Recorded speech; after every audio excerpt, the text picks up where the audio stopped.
Ciao ragazze mie e ragazzi miei e bentornati sul mio canale. Allora, oggi voglio mettere l'attenzione su una pratica straordinaria e di impatto immediato che ho utilizzato recentemente e vi ho portato a conoscenza questa pratica rispetto al fatto che ho evocato il dio Pan, cioè il dio della terra, quando stavo avendo paura rispetto a una situazione che mi era accaduta, un evento, e di come l'ho esorcizzato, di come ho guadagnato la forza del dio Pan.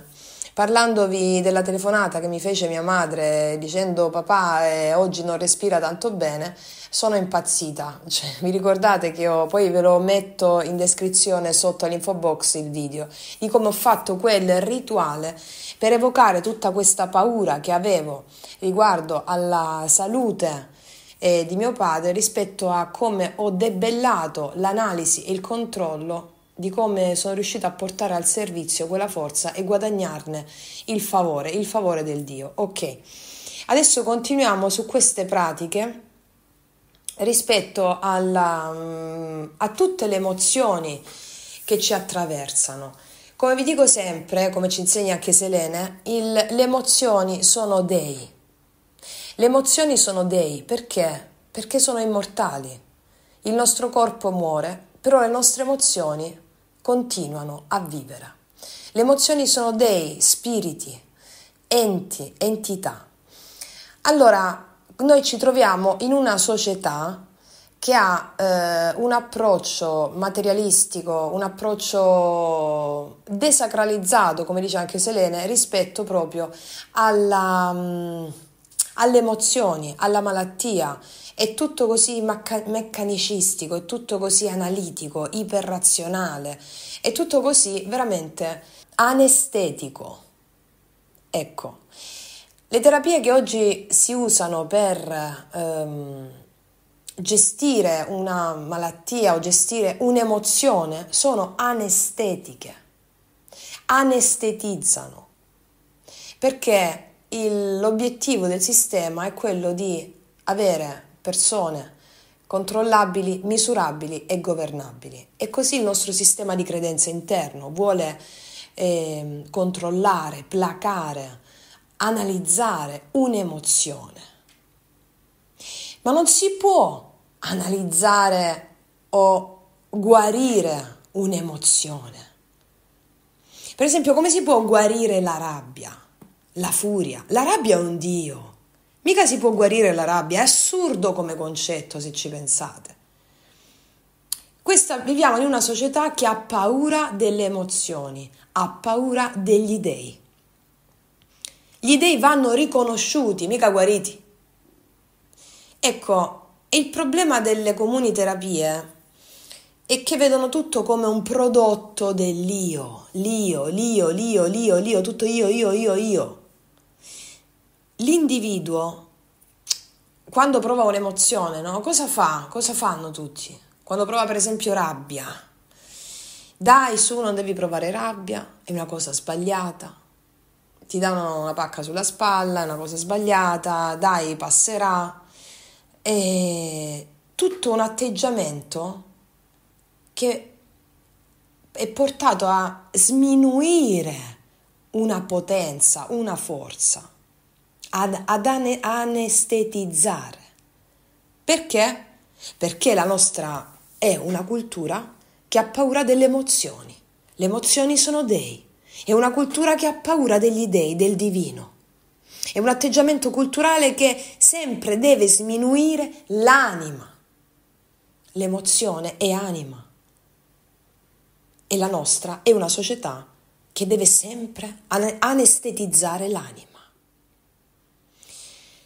Ebbene, noi ci stiamo risvegliando qua, stiamo andando incontro al recupero di quella nostra natura selvaggia, primitiva, istintuale, e anche degli approcci che venivano usati dagli antichi quando gli dei li andavano a trovare, li venivano a trovare.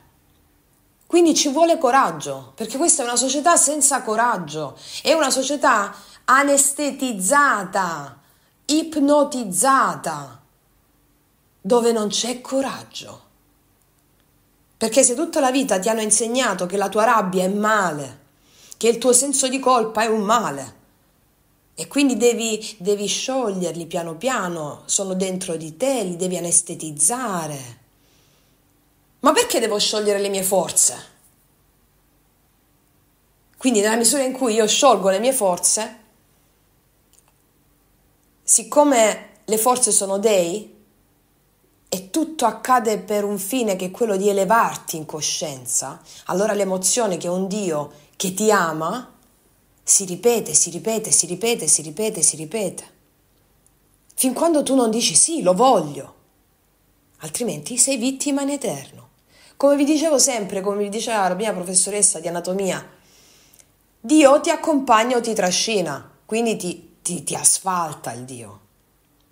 La stessa potenza dell'emozione che arriva è la stessa forza che tu puoi avere, che è lì a disposizione per te se tu la riconosci, la integri, la accogli, ci fai l'amore col Dio, ci fai l'amore col Dio.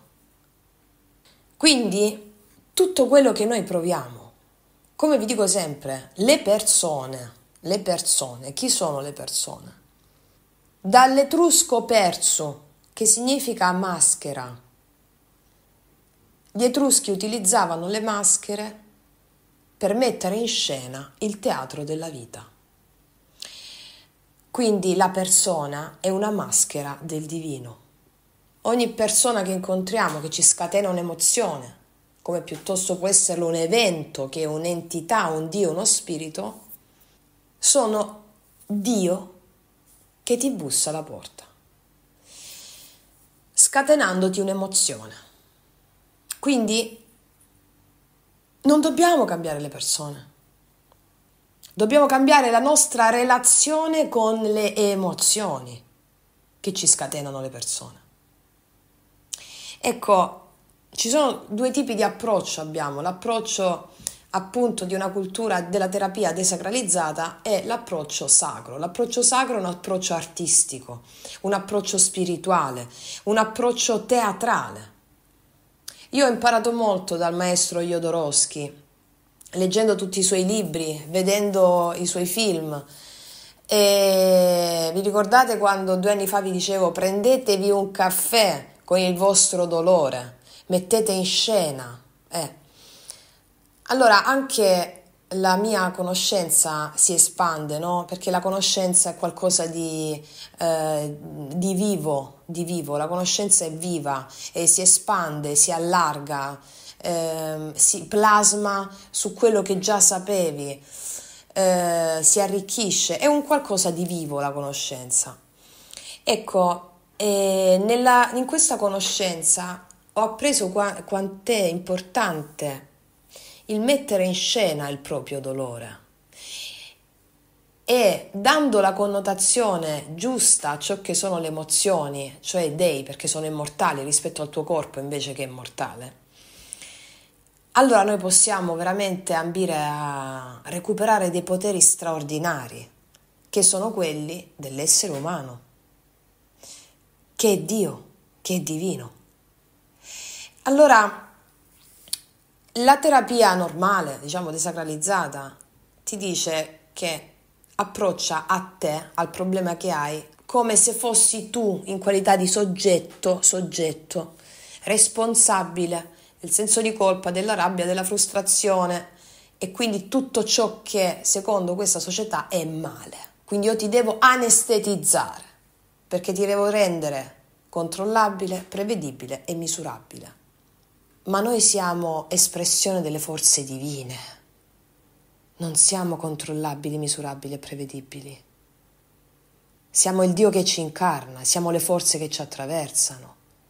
E con questo anestetizzare ogni qualvolta le emozioni diveniamo privi di desiderio, privi di entusiasmo, privi di creatività, privi di Dio. Perdiamo l'anima, come si dice nell'approccio sciamanico. Dovete sapere che gli sciamani, quando gli viene portata una persona che ha una malattia, qualsiasi tipo di patologia, lo attribuiscono alla perdita dell'anima o a una perdita di una parte dell'anima. Solitamente è l'anima bambina che viene persa e lo sciamano lo aiuta la persona a recuperare quest'anima bambina. Perché da bambini che veniamo educati al non sentire le emozioni, cioè non veniamo educati a sentire l'emozione, ma ad anestetizzarla. Rabbia, paura, tristezza, frustrazione, gelosia, ok? Allora noi ci stiamo qua rieducando, da un'educastrazione ci stiamo educando al potere. Quindi l'arte sacra è una terapia sacra e quello che ho fatto quando vi ho raccontato nel video l'approccio, il rito sacro di evocare il Dio Pan per farmi dare il coraggio, allora lo dobbiamo fare con tutte le emozioni. Dovete sapere che le emozioni non sono un prodotto dell'io. Io in qualità di soggetto, ego, non sono un prodotto dell'ego le emozioni. Tutte le emozioni, essendo immortali, sono registrate come tutti gli eventi nella cascia, che con un approccio più scientifico, diremmo di fisica quantistica, si chiama campo morfico. Tutte le emozioni, tutti gli eventi sono registrati in questa cascia, in questo campo morfico, chiamiamolo come vogliamo. Prima si diceva cascia, adesso con la fisica quantistica si chiama campo morfico, è la stessa cosa. Bene, tutti gli eventi, tutto ciò che accade è registrato lì, quindi come qualcosa di esterno a te, in qualità di io. Non sei tu io che hai le emozioni dentro, sono registrate in questo campo morfico, in questa cascia, entro la quale tu ti trovi. Ok. Quindi, allora, l'approccio terapeutico artistico sacro non ha l'ardire di aggiustare l'io, aggiustare il soggetto, ma si occupa in termini più artistici e poetici di pacificare gli eventi, pacificare questo campo morfico che è intorno a te ed è perturbato per non aver accolto determinate forze, rabbia, frustrazione, senso di colpa, paura. Quindi noi quando non accogliamo queste forze perdiamo anche la memoria, ci sentiamo stanchi, frustrati, ok? Quindi dobbiamo pacificare questi eventi. Quando per esempio abbiamo rabbia o senso di colpa, sono due facce della stessa medaglia. Solitamente in questo campo morfico, nella memoria akashica, sono registrati tutti gli eventi che tu hai compiuto in qualità di anima, ok? Quindi se ti sei arrabbiato con qualcuno della tua famiglia, per esempio, o hai subito violenza, allora questi eventi saranno registrati. Sarà registrato l'approccio che tu hai avuto con questi eventi e solitamente l'umanità si trova ad avere un approccio da vittima rispetto a come si approccia a questi eventi. Vittima che vuol dire? Mi sono comportato male con quel membro della mia famiglia oppure ho subito violenza con quel membro della mia famiglia. Se ho fatto rabbia nei confronti, se ho agito la rabbia nei confronti di un membro della mia famiglia, allora avrò senso di colpa. Se ho subito rabbia da qualcuno della mia famiglia, ho rabbia, ok? Se noi approcciamo a queste forze con l'approccio moralistico della normale terapia, allora queste forze ti distruggono. Se noi approcciamo con il vero approccio sciamanico, con il vero approccio artistico, sacro, creativo, allora tu integri la forza contenuta in quell'emozione. Il maestro Jodorowsky faceva proprio della sua vita un grande teatro e quindi anche nel libro Psicomagia c'è proprio un capitolo dove mette in scena qualcosa di terrifico, meraviglioso, che tocca proprio il subconscio e mette in scena delle emozioni, ok? Allora noi cosa dobbiamo fare per recuperare le nostre forze? Dobbiamo recuperare quello che ci hanno tolto, anestetizzandoci, ossia il rito, la cerimonia. Adesso tutte le cerimonie sono delegate all'esterno, alle strutture, alla Chiesa, allo Stato, al governo. Noi dobbiamo riappropriarci delle cerimonie, come lo facevano gli antichi. Il rito è sacro. Allora tu, quando ti arriva un'emozione, che sia il dio della rabbia, la dea del senso di colpa, la dea della frustrazione, queste emozioni vanno celebrate, non vanno anestetizzate, vanno celebrate all'interno di un rito sacro, come vi ho raccontato il rito che ho fatto nell'altro video. Allora tu ti devi prendere un'ora o 2 ore. Puoi anche accendere una candela. Io non l'ho fatto nell'ultimo rito, perché poi ho preso la mano e comunque l'importante è l'intenzione. Devi accendere una candela, accendi una candela, ripeto, puoi anche non farlo. Usate la vostra immaginazione, ragazze e ragazzi, che ciò che crea, siete i maghi. E potete anche passeggiare per casa, o se avete un luogo spazio aperto, protetto però, protetto, cioè dovete proprio avere l'intenzione di fare questa celebrazione. Potete partire da seduti, in piedi, passeggiando, come vi aggrada di più, come sentite di più. Evocate, facciamo l'esempio della rabbia, evocate il dio della rabbia. Chiamiamolo Ares, chiamatelo come volete. Il dio della rabbia. Evocate tutte le immagini di rabbia che avete trascorso nella vostra vita. Evocatele tutte. Potete anche prendere come, se l'avete passata da poco un episodio di rabbia, vi può essere più d'aiuto.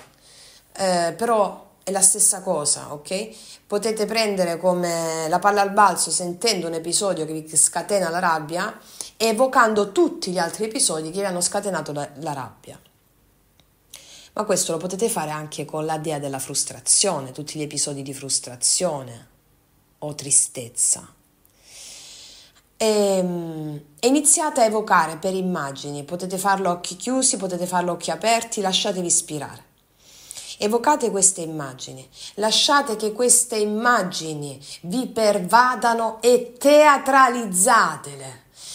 Sì, io sono arrabbiata perché quella persona è successo questo e mi ha fatto quest'altro. Teatralizzatela, portatela all'estremo, sapendo di stare recitando il ruolo dello sciamano. Dovete avere questo approccio fuori dalle categorie del bene e del male. Cioè, vi dovete sentire davvero arrabbiati, ma non veramente. Mi spiego? È un approccio teatrale, come fa un grande attore. Dovete sentirla tutta la rabbia, dovete veramente sentirvi arrabbiati o veramente sentirvi in colpa, dovete portarla all'estremo, sapendo di star recitando un ruolo sacro. Quindi, dovete nobilitare la rabbia, dovete nobilitare questa forza, o il senso di colpa, o la frustrazione, qualsiasi tipo di emozione. Dovete intensificare la rabbia o senso di colpa, ma con la fede, con la consapevolezza di ciò che state facendo, proprio come ho fatto io in quell'altro episodio di cui vi ho raccontato. E ovviamente bisogna avere una visione estetica e non moralistica. Se vedi male la rabbia, allora la rabbia ti fa male. Se applichiamo le categorie moralistiche, allora starei male. Ecco, per percorrere la via sacra, la terapia sacra, devi essere al di là del bene e del male. Bisogna viverlo proprio come si fa nel teatro, ragazze. Essere teatrali. Oh sì, giammai mi ha fatto quella cosa. Cioè, mi spiego? Intensificatela, forte, forte. Perché? respirando tutta l'emozione, tu avrai una performance incredibile. Ma bisogna farlo con consapevolezza, con fede, con sguardo innocente, consapevole, senza giudicarlo. Allora, l'altro giorno ero al compleanno di mio fratello, avevo organizzato una splendida festa ed è successa una scena teatrale incredibile, meravigliosa. Io mi sono goduta questa scena tra due suoi amici molto intimi.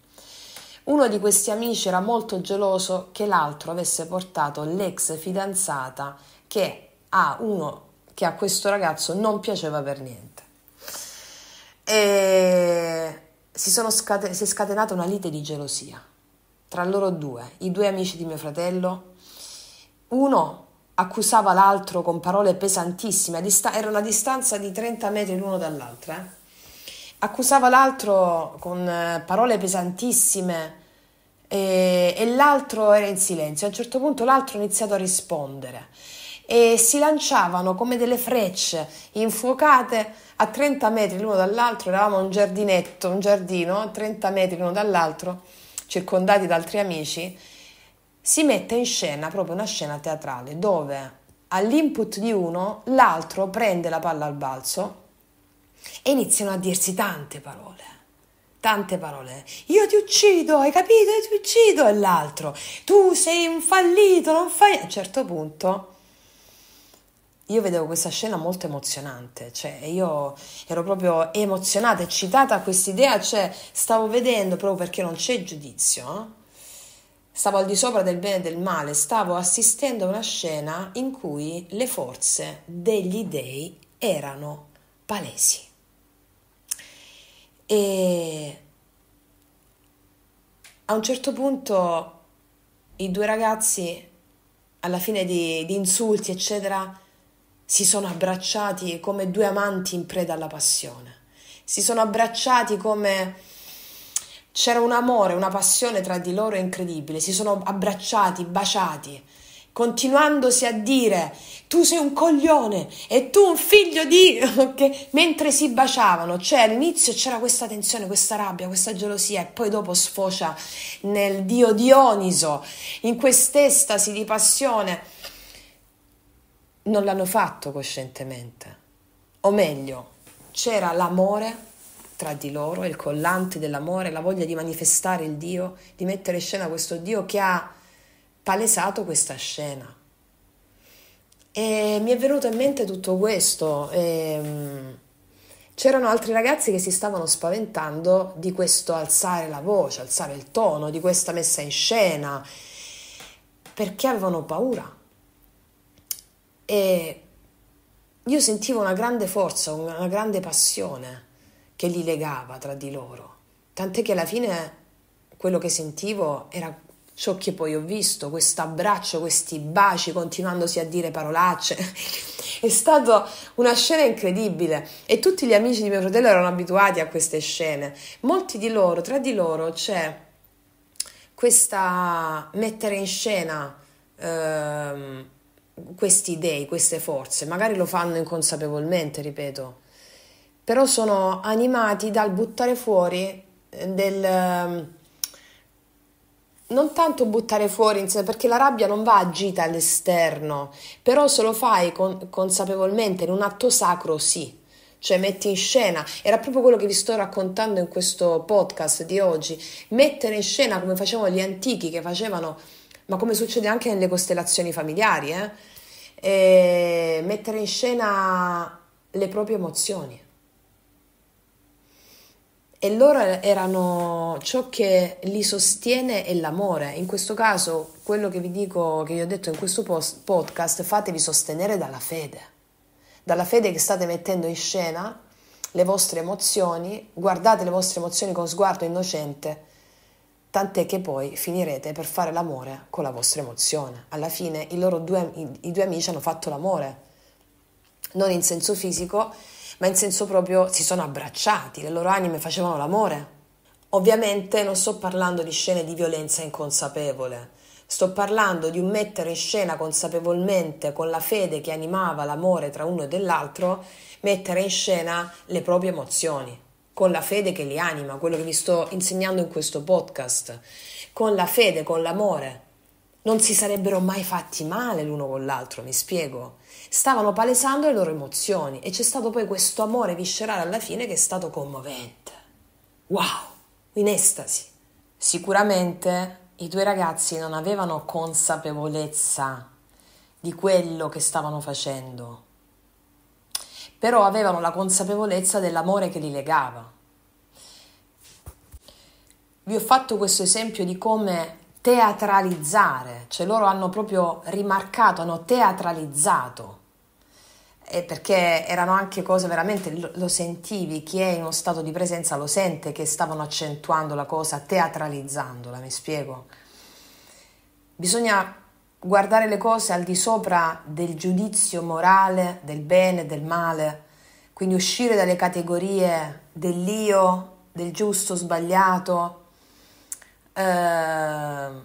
Infatti c'erano altri ragazzi, sempre amici di mio fratello, però non erano amici di questa compagnia, non sono cresciuti insieme in questa compagnia, che guardavano le cose, quello che stava accadendo con uno spirito di giudizio.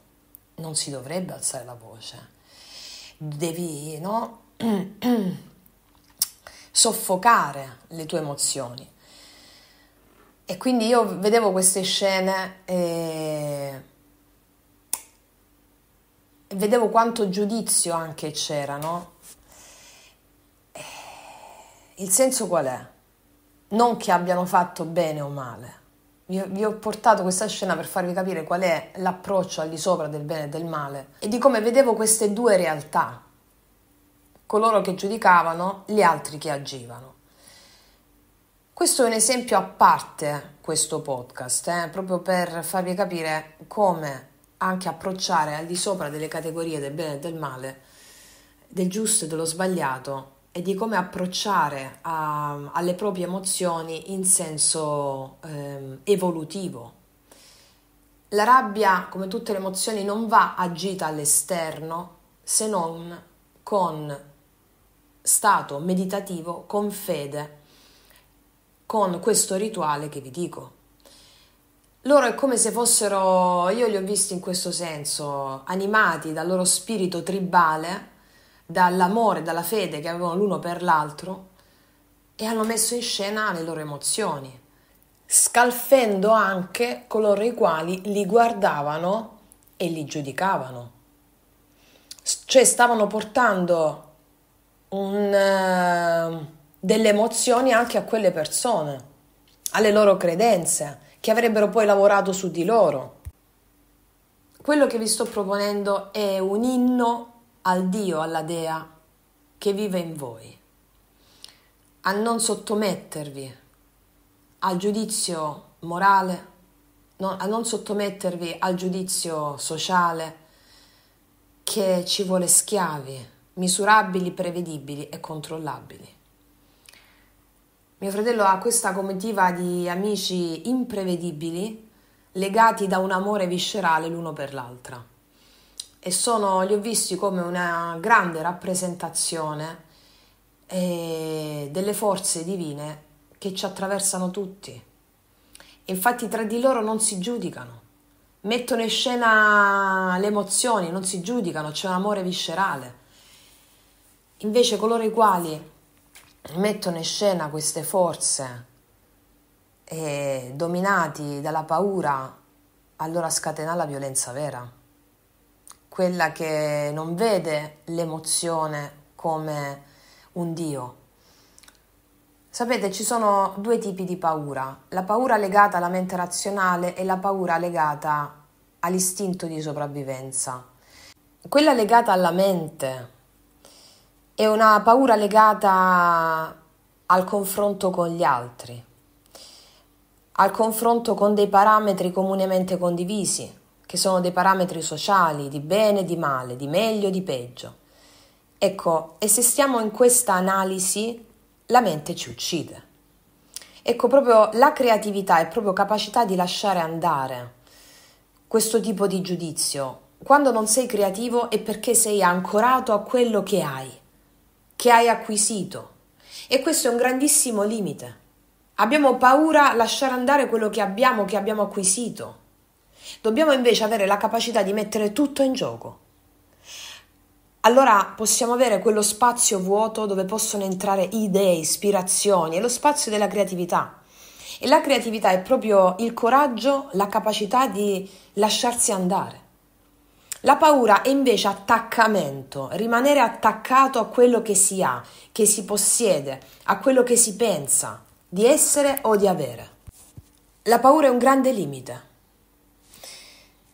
Noi abbiamo l'ardire di voler esercitare un controllo sugli oggetti che reputiamo materiali e concreti. Cioè la mente può illudersi di esercitare un controllo attraverso la misurabilità, la prevedibilità, la governabilità delle sue leggi, le leggi mentali.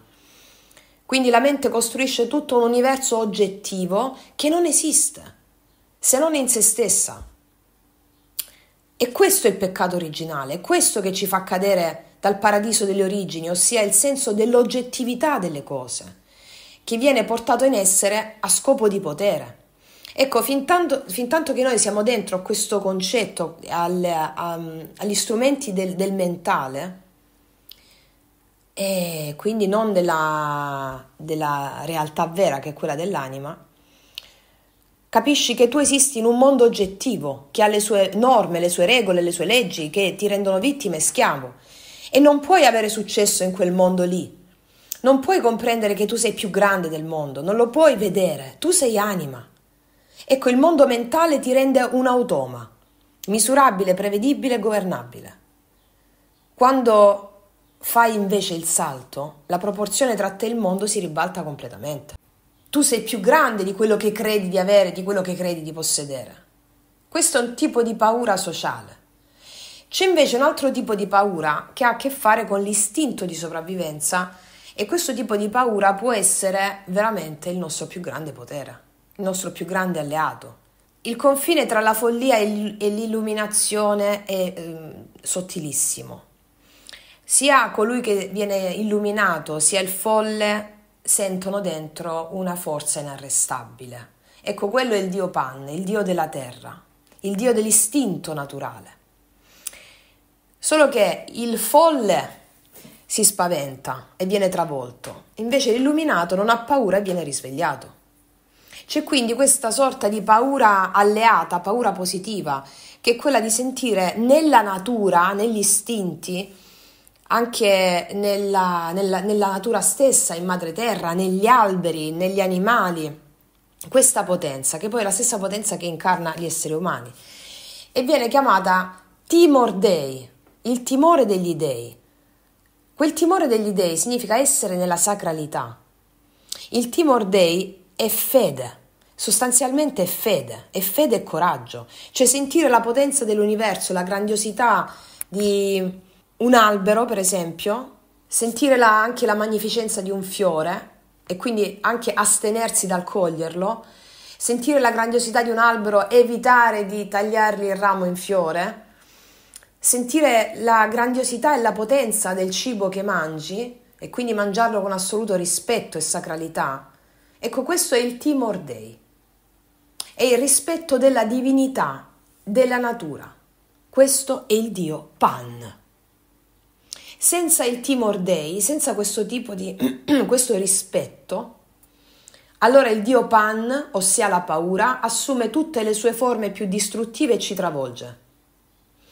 Ed è così che ci alleiamo alla paura positiva, con questo approccio che poi è fede. La fede è quello che trasforma la paura in una forza positiva. È sentire il divino nella natura, nel corpo. Quindi anche per esempio gli attacchi di panico, no? Quando tu senti delle modificazioni del corpo, l'abbattito accelerato, ecco, se la persona si spaventa, allora li associa alla malattia, alla morte, al disastro, no? È come se incomincia a scatenare il dio Pan nel suo aspetto più negativo, che poi lo travolge, perché gli attacchi di panico vengono dal dio Pan. Quindi sente questa forza, vede la morte, la malattia, incomincia a scatenare il dio Pan, però nell'aspetto negativo. Se invece quando ti entrano queste condizioni di battito accelerato, modificazione del corpo, queste condizioni di eccitazione, ecco, quindi se non lo giudichi negativamente e hai fede in queste trasformazioni che stanno avvenendo dentro di te, allora il Dio Pan si manifesta nel suo aspetto più positivo, dandoti potenza, visione, entusiasmo, coraggio. È proprio come lo sciamano. Sapete che lo sciamano, lo spiega bene anche Selene, vuol dire due cose, sia colui che sa, sia colui che è eccitato. Quindi la differenza sta nel come tu vivi questo cambiamento delle funzioni organiche del tuo corpo. Se vivi questo stato di eccitazione con sfiducia, con sospetto, allora ti travolge. Se invece hai fede, ti offri a questi cambiamenti del tuo organismo, delle tue funzionalità, allora tutto quello che si scatena in te è potere, è forza. Quindi queste due paure sono quelle con cui abbiamo sempre a che fare. La paura rispetto al sociale e la paura della mente razionale e la paura del Dio Pan. Ecco, nella scena che vi ho descritto, ho fatto questo apostrofo su cos'è la paura, i due tipi di paure. In queste due scene vedevo mi mettevo al di sopra delle parti, sia coloro i quali non avevano paura delle proprie emozioni, sia coloro i quali avevano paura di vedere questa scena. Quindi stiamo facendo un'analisi di questo proprio per farvi capire la differenza dei tipi di paura. Se sei sopraffatto dalla paura, quindi dal Dio Pan, non puoi nemmeno intervenire laddove le cose si mettono in modo diverso, mi spiego? Cioè, se tu ti fai sopraffare dalla paura, non puoi, e quindi se tu non conosci il Dio, se tu non hai reverenza nei confronti del Dio, non puoi nemmeno avere una visione onnicomprensiva. Sei sopraffatto, le tue azioni sono azioni di spavento, inconsapevoli, mi spiego? C'è la consapevolezza che rende l'uomo libero e la conoscenza con la consapevolezza che rende l'uomo libero dalla paura. In questo caso io vedevo questa scena con assenza di paura, altri ragazzi vedevano questa scena con molta paura. Quindi senza il giudizio sulla scena vi ho raccontato questa scena proprio per darvi delle riflessioni, senza il giudizio sulla scena. Noi qua stiamo imparando l'assenza di giudizio, perché solo con l'assenza di giudizio tu puoi intervenire in qualsiasi cosa con discernimento, potenza e assoluta assertività. Quindi, ritornando a come si integra il Dio, a come si vive un rituale sacro, tu teatralizzi l'evento e l'evento viene pacificato. Permettiti di manifestarlo all'estremo della sua espressione emotiva, mi spiego? Bisogna celebrare. La terapia sacra è una cerimonia. E per fare questo dovete liberarvi dal senso del bene e del male. Non dovete pensare che certe emozioni sono bene, che certe emozioni sono male. Dovete avere uno sguardo ingenuo, innocente.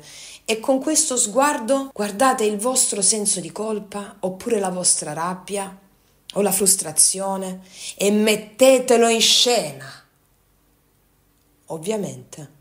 Tutto in una situazione meditativa, rituale, in una cerimonia di celebrazione, in cui evocate i vostri spiriti, che sono le vostre emozioni, rabbia, frustrazione, tristezza, sceglietene una alla volta. Quindi ritualizzate, celebrate.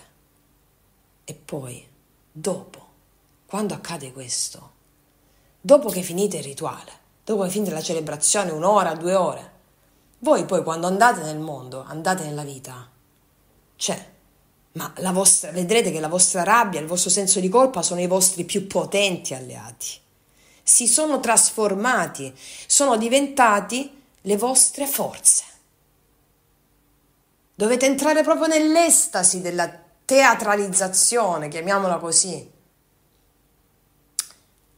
permettetevi di entrare in questa unione, permettetevi di fare l'amore col Dio, con l'emozione, altrimenti il Dio vi asfalta sempre. Vedete, noi prendiamo in carico un karma, noi abbiamo un karma individuale e un karma familiare. Quindi quello che noi viviamo ha a che fare anche col karma familiare. Cioè noi prendiamo il karma familiare di una certa famiglia perché ci serve a evolvere il nostro karma. E quindi è possibile che ci siano stati episodi di rabbia subito, espressa, senso di colpa, frustrazione con i membri della tua famiglia, che tu ti riporti poi in tutte le relazioni, ok? Fin quando non dici sì. Questo è il metodo e l'approccio più potente che esista al mondo, perché è volto a nobilitare ciò che accade e non ad anestetizzare con la pretesa che l'io, il soggetto, sappia come gestire, che già è una parola veramente offensiva, un Dio, gestire un Dio, ma è offensivo. Infatti il Dio poi ti asfalta. Allora cosa succede? Che tu, mettendo in scena le tue emozioni, sapete che gli antichi lo facevano in modo proprio naturale, Cioè in passato questo accadeva con molta naturalezza, nel teatro, nel canto, nel ballo, nella danza, cioè si metteva in scena, sapete, no? Nelle tribù pure si danzava, si creavano queste maschere, si facevano dei grugniti, cioè si esorcizzava, si integrava il Dio. E quindi noi stiamo riappropriandoci del potere, quello vero. E quindi facendo questo noi pacifichiamo gli eventi anche del nostro karma familiare, risolvendo il nostro e quello familiare. E facendo questo approccio si risolvono il rapporto con le tue emozioni e quindi anche il rapporto con le persone. Anche il rapporto con le persone cambia. Tutte, tutte. E come vi ho detto anche un'altra volta, le emozioni hanno l'obiettivo, le emozioni sono dei, hanno l'obiettivo di squarciare il velo della mente, farti andare al di là del bene e del male. La mente è una diga che ostacola l'espansione. Quindi esorcizzando, cioè facendo rituale dopo rituale, accogliendo l'emozione, facendo l'amore col Dio, si crea una crepa nella diga, crepa su crepa, crepa su crepa. Alla fine questa diga crollerà e tu sentirai di aver messo in scena il più grande capolavoro della tua vita. E tu potrai iniziare a creare tutto con consapevolezza, perché andare incontro al tuo destino significa accogliere tutte le forze, gli dei, che sono la palestra in cui tu ti incarni. Meglio, la palestra è diciamo che è questo campo morfico, è la scena, è il teatro della vita, la palestra in cui ti incarni, dove le forze, gli dei, chiamate rabbia, frustrazione, tristezza, sono, sapete, quando in palestra ci sono, come si chiamano, quello dove fai la panca agli addominali, quello dove fai il tapiro, sono gli strumenti della palestra, ok? Quindi, allora tu, allenandoti con queste forze, integrandone a poco il potere, tu vai incontro al tuo destino. Appena vai incontro al tuo destino, il tuo destino significa integrare doni, capacità, qualità e talenti che queste forze ti allenano a fare. Allora tu puoi creare tutto, non hai più paura di niente.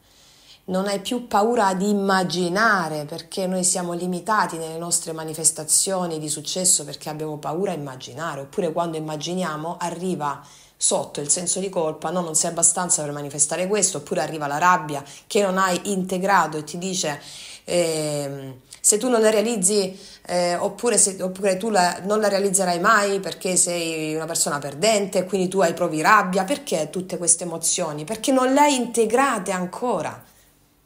Allora il lavoro delle grandi manifestazioni ha a che fare con l'inclusione della potenza, della forza che ti permette di manifestare poi quello che vuoi. Anni fa vi parlavo di essere presenti quando arrivava un'emozione, no? Essere presenti al dolore. Quello che vi sto dando adesso sono visioni veramente straordinarie di immagini epiche che si riconducono al grande eroe che l'essere umano è. E quindi la differenza tra prima e adesso è che adesso abbiamo un approccio più bello, io direi più bello.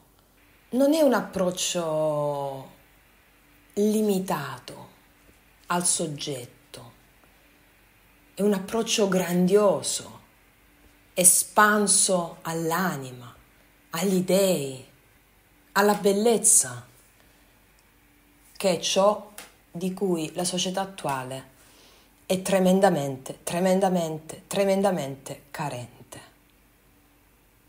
E come diceva Dostoevskij, la bellezza salverà il mondo. E noi stiamo manifestando la bellezza degli dei, accogliendo, facendoci l'amore con tutte le forze, gli dei, gli spiriti, iniziando finalmente a vivere, perché vivi con gli dei. Quindi, ragazze mie e ragazzi, è stato un viaggio meraviglioso, uno dei tanti che continueremo a fare insieme. Detto questo, vi auguro di essere imperatori selvaggi, imperatori del futuro, che esercitano un potere divino legato al paradiso delle origini. Detto questo, vi abbraccio profondamente con tutta la mia passione. Noi ci vediamo alla prossima e come sempre, che Dio vi benedica. Mua!